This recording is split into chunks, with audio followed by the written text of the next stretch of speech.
Now let's talk about some packet analysis tools. Now the first packet analysis tool we're going to look at is Wireshark. Now you've already seen Wireshark a few times during the early parts of this course so far, but I want to go a little bit more in depth on it. Now one thing I want to tell you is this course is not a course to teach you how to use Wireshark. Hopefully you will learn a few things about it as we go through the course, but Wireshark is just one of the many tools we're going to use. I would suggest that you take the time to look at Wireshark, play with it, and go to some of the really good online resources for it, such as Wireshark University or wireshark.org, or get some books on it, because it covers a lot more things and can do a lot more things than we're going to talk about during this course. But having said that, I do want you to become familiar with it. So as we go through the course and during this session, you're going to get some experience with looking at Wireshark and seeing how it does some of the things that it can do. Now Wireshark is probably one of the most popular packet analysis tools out there. It can do packet analysis, packet tracing, session tracing, traffic analysis, and so forth. And it evolved from Ethereal. If you've used Ethereal before, you've basically used Wireshark. It's a next generation of Ethereal. It was created by some of the same folks, and it's had some things added to it over time, but it used to be Ethereal, and now it's Wireshark.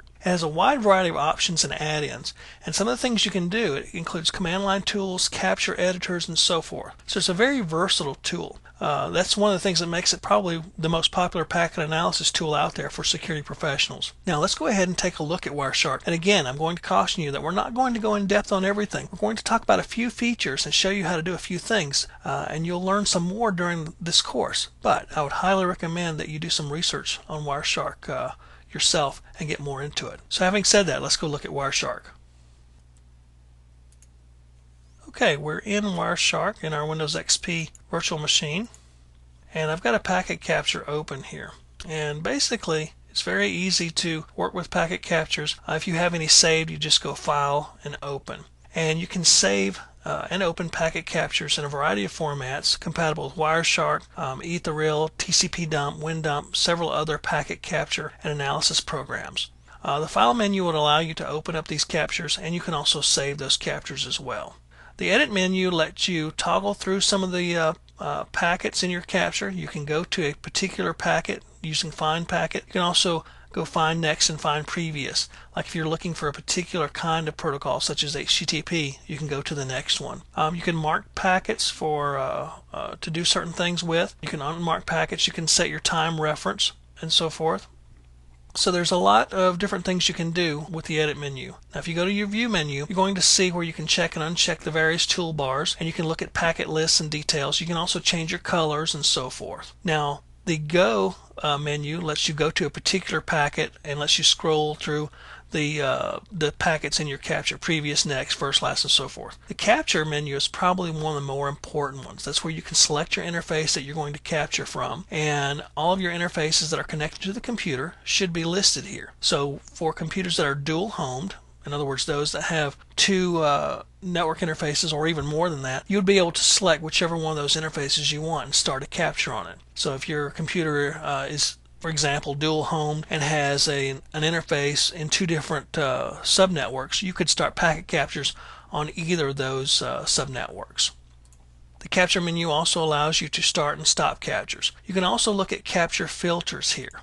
Capture filters basically determine what traffic to capture. Now there is a distinction between capture filters and display filters. We'll talk about display filters in just a moment. But capture filters allow you to determine which traffic you want captured. So in other words, you can specify a particular type of traffic to capture by protocol or IP address or port or whatever you like, and it will only capture that particular traffic. Something else your capture options can do is you can specify how you want the capture in terms of files and so forth. You can capture these files and have it automatically saved to files every so many megabytes or every so many minutes and so forth. So you can actually offload your captures to a file during a dynamic capture.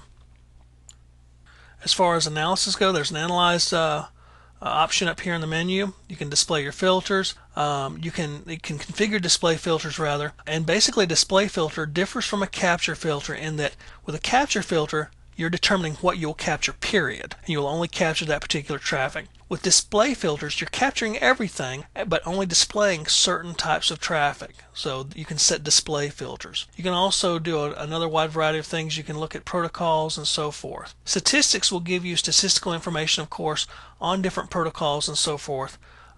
things of that nature. There's also a very good help menu with Wireshark. You can look at man pages for some of the Wireshark options, such as T-Shark, Raw-Shark, Dump Cap, Edit Cap, and so forth. Some of these options are command line options. Some of them help you do things such as edit captures and so forth. There's also the Wireshark Online, which is a very good site. That and the Wireshark University are probably two of the better sites out there. So there's some really good help stuff out there as well. But I would encourage you, the best way you're going to learn Wireshark is to actually use it, actually perform packet captures, analyze them, and read up on them. Now, if we look at the panes right here, we have 3 panes we can look at. There's an index number here, and basically the index lets you determine which packets are which, like packet 1, 2, 3, 4. So it's just a reference. Then we have a time index here. Now this is not real time. This is basically a time elapsed from the capture start. Then we have a source. Now a source could be a MAC address or an IP address. Destination also could be a MAC address or an IP address. Then you have protocol. The protocol will be the particular protocol that the packet has.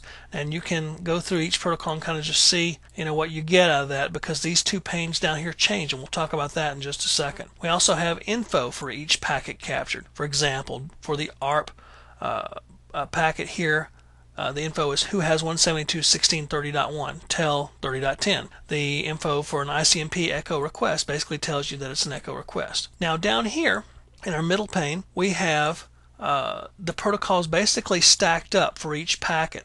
You can click on a packet and it will show you the encapsulation of each packet that's captured. So you have your data link layer and your physical layer, your frame Ethernet 2 stack.